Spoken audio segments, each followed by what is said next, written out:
और इसी पर हमारे साथ जुड़ रहे हैं सत्य प्रकाश बंसल, वाइस चांसलर है केंद्रीय विश्वविद्यालय के। सबसे पहले तो सर आपका बहुत स्वागत है सूर्य समाचार पर और आपको बहुत बहुत शुभकामनाएं हैं इस रैंकिंग के लिए।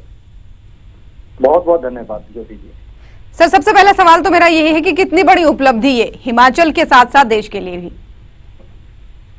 देखिए, मैं ये समझता हूँ कि केंद्रीय विश्वविद्यालय जब नॉलेज बेस्ड कमीशन बना था, जब उनकी रिकमेंडेशन थी कि इंडिया में ऐसे केंद्रीय विश्वविद्यालय होने चाहिए जो कि अंतर्राष्ट्रीय स्तर पे अपनी पहचान बनाए, उसका बेसिक पर्पज यही था कि हर स्टेट में एक केंद्रीय विश्वविद्यालय होना चाहिए।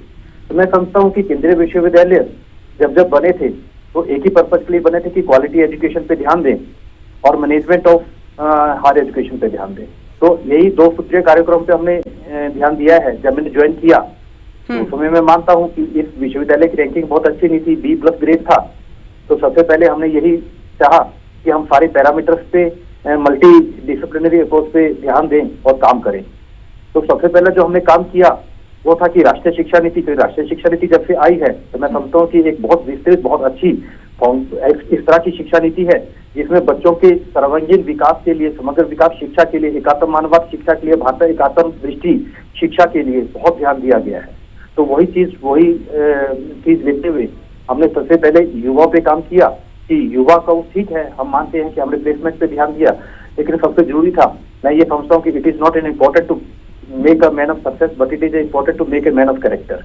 उसी चीज पे ध्यान देते हुए मुझे लगता है कि हमने ये भी चाहा कि जब तक युवाओं में इनोवेशन नहीं होगा, युवा में क्रिटिकल एबिलिटी नहीं होगी, युवा में पैशन नहीं होगा, पर्पस नहीं होगा, तब तक मुझे लगता है कि हमारा एजुकेशन देना, क्योंकि हम समझते हैं कि educating the mind without educating the heart, no education at all. तो उसी तरह से जब हमने इस चीज पे ध्यान दिया, हमने विटेलिटी ऑफ एजुकेशन पे ध्यान दिया, वाइब्रेंटी ऑफ एजुकेशन पे ध्यान दिया, कैपेसिटी ऑफ एजुकेशन पे ध्यान दिया, और हमने ये चाहा कि कहीं ना कहीं इन्फॉर्मेशन से लर्निंग की तरफ शिफ्ट किया जाए। और उसी तरफ हमने टीचर्स को भी तैयार किया, विद्यार्थियों को तैयार किया, शोधार्थियों को तैयार किया, और हमने चाहा कि लर्निंग टू नो की तरफ बढ़ा जाए, जहाँ की जानने के लिए सीखना, acquiring body of knowledge, learning to do के लिए करना ताकि करने के लिए सीखना, competence to deal with, learning to live together जो कि एक सबसे बड़ी कमी है आज की समाज में, साथ रहने के लिए सीखना, और लर्निंग टू बी होने के लिए सीखना, सेल्फ रियलाइजेशन, सेल्फ रिकॉग्निशन।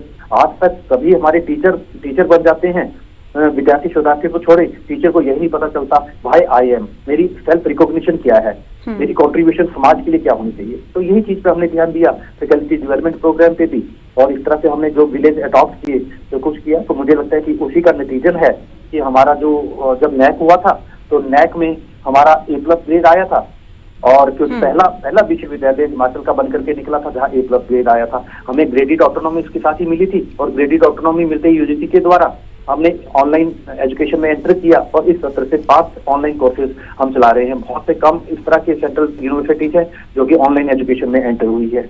और हमें चारों तरफ जब ध्यान दिया, और पिछली बार हमारी रैंकिंग IIRF की जो रैंकिंग थी वो 49 रैंक में हमारा विश्वविद्यालय था।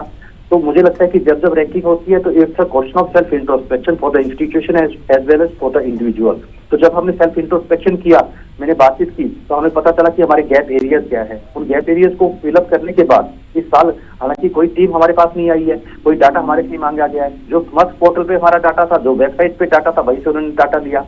मेरे लिए भी सरप्राइज था जब 4 दिन पहले मुझे फोन आया दिल्ली से, और मुझे बताया गया कि आपका रैंकिंग जो है 49 से 8th पोजीशन पे आ गया। Now we are in the top 10 position, जिसमें JNU टॉप पे है, फॉलोड बाय दिल्ली यूनिवर्सिटी और BHU।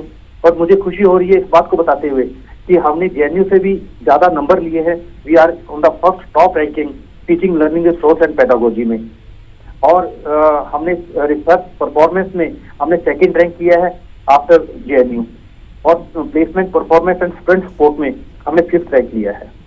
लेकिन ज्योति जी, मैं दोबारा बताना चाहूंगा कि ठीक है, राष्ट्रीय शिक्षा नीति का एक पर्पज है कि हमें GER पे ध्यान दिया चाहिए, ग्रोथ एनरोलमेंट बढ़ानी चाहिए। उसी तहत हमने कोशिश भी की है कि हम अपने ऑनलाइन एजुकेशन के जरिए हम अपने एनरोलमेंट बढ़ाएं। लेकिन मैं GER से ज्यादा विश्वास करता हूँ ग्रोथ एम्पावरमेंट रेशो में, क्योंकि जब तक हमारी एम्पावरमेंट नहीं होगी, जब तक हमारी वुमेन एम्पावरमेंट नहीं होगी, गर्ल्स एम्पावर नहीं होंगी, जब तक हमारा यूथ विंग जो है वो एम्पावर नहीं होगा, जब तक हमारी एजुकेशन का कोई मतलब नहीं रह जाता है। क्योंकि हमने जो इस यूथ को एजेंडा देने का प्रयास किया है इस विश्वविद्यालय के द्वारा, विश्वविद्यालय कई मायनों में देश में पहला विश्वविद्यालय बन गया है, चाहे हम इंटरनेशनल कोलैबोरेशन की बात करें, चाहे हम ज्वाइंट कोलैबोरेशन, हमने एक ज्वाइंट बिल्कुल। MBA प्रोग्राम, ज्वाइंट प्रोग्राम चलाने वाला देश का पहला विश्वविद्यालय बना है। बिल्कुल। तो और मुझे उन्हीं लगता है सब, कि विकसित बिल्कुल भारत सर, तो उन्हीं सब प्रयासों का जी। परिणाम है इतने कम समय में 49 से 8th रैंकिंग पे आना। आपको बहुत शुभकामनाएं सर, आपके इस प्रयास के लिए, पूरी आपकी टीम के लिए। बहुत धन्यवाद आपका हमारे साथ जुड़ने के लिए।